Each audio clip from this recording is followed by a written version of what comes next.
Hi, welcome to the small shed. This Saturday we're back in the garage trying to make that a bit more habitable. See you in a minute.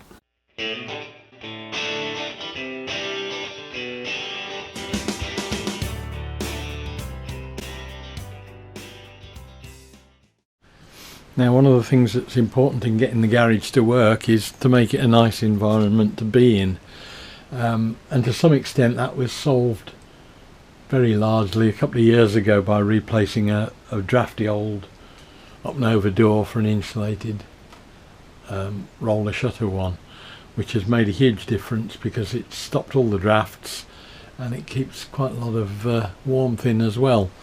That only leaves one problem, and that's at the other end, where, as you can see, there's a problem with rain getting in through the back door, and that will produce all sorts of problems with damp air and that sort of thing. It also wants weather stripping around it, but it's been kept reasonably well maintained on the outside, but it's still leaking like a sieve. Now, I put up a call on Woodworking UK some year or so ago, I think, about what to do with it, and much to my surprise they all came back and said pretty much the same thing. You need to run some PVA glue down into the join along there and there, and that should stop it. And you can see particularly badly there's a gap, and I think that is what's causing not only the ingress along there, but I think it's also going down, and it's that one as well, because water isn't going to leak in underneath an overhang effectively. I think it's just running down that corner and coming out round there, and that certainly seems to be the worst place there. You can get your fingernail in it quite badly. So I'm thinking that probably while it's wet is the best thing to have a go at it, and run some glue into the joints, because if anything they're going to be damp and it's going to roll in better. If that fails, I'll probably try running cyanoacrylate in later. But we'll give this a go first, I think. I'm just hoping that will wick into the joint.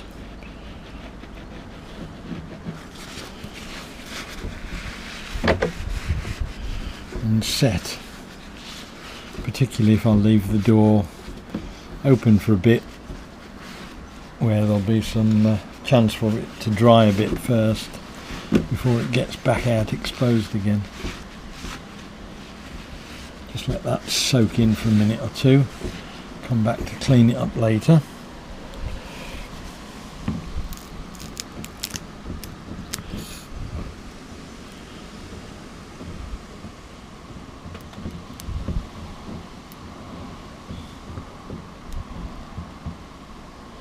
Certainly seems to be running in, but whether it will do anything I don't know. We will see, but you can see where the water lies on these ledges, and then it just runs back in, I think, along the bead.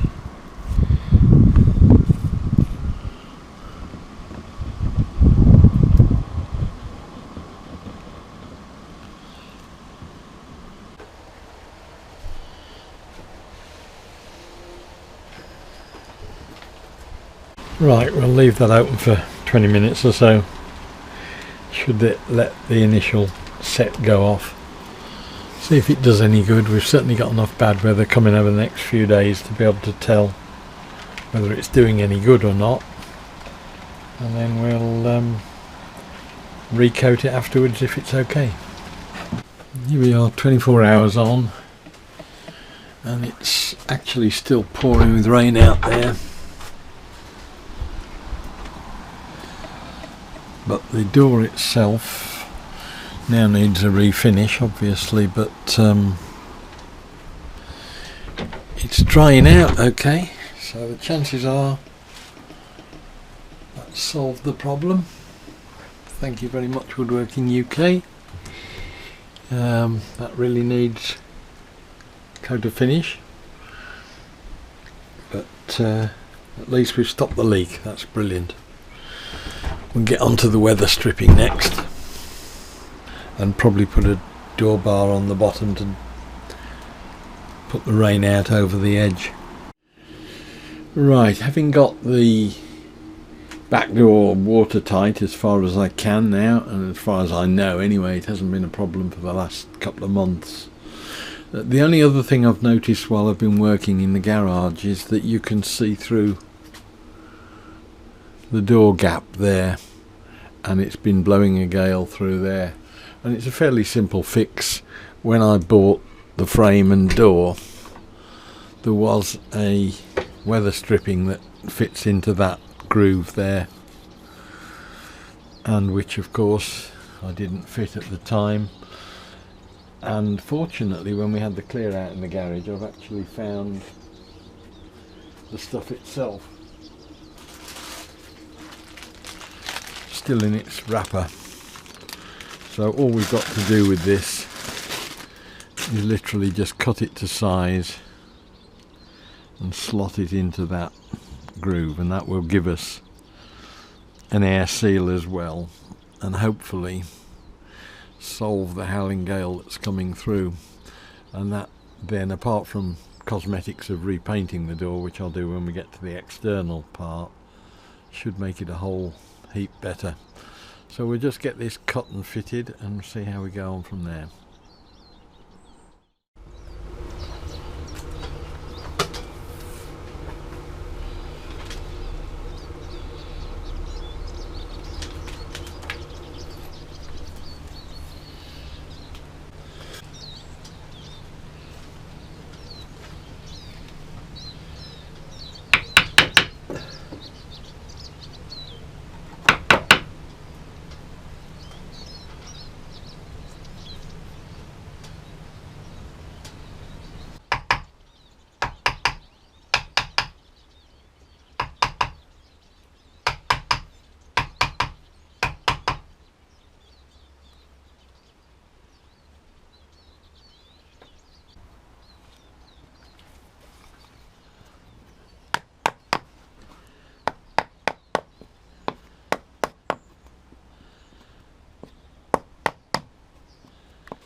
And we'll just do the same down the other side.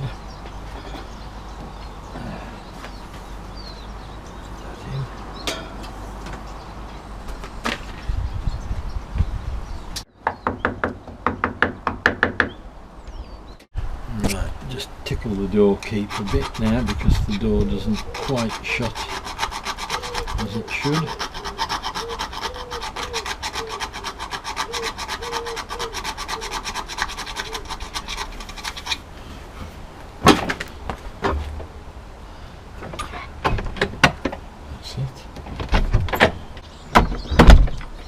Now the only other thing I want to think about is a rain drip.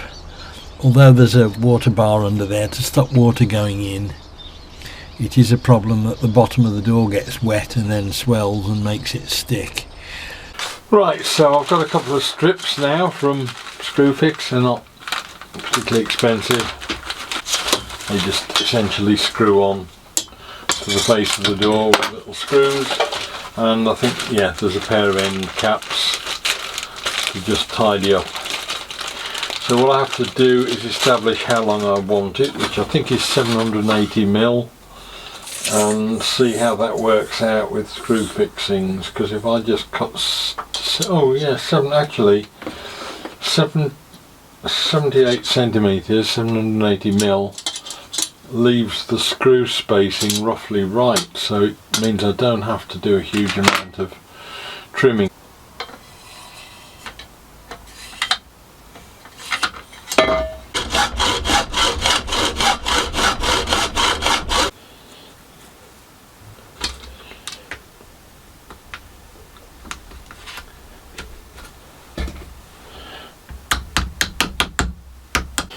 Now I'm just going to pop a bit of silicone along where the face where it meets the door, just using some of the spare stuff I use on the plumbing.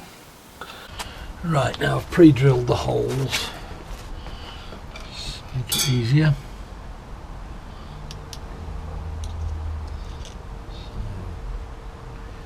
Put the screws in and we're finished.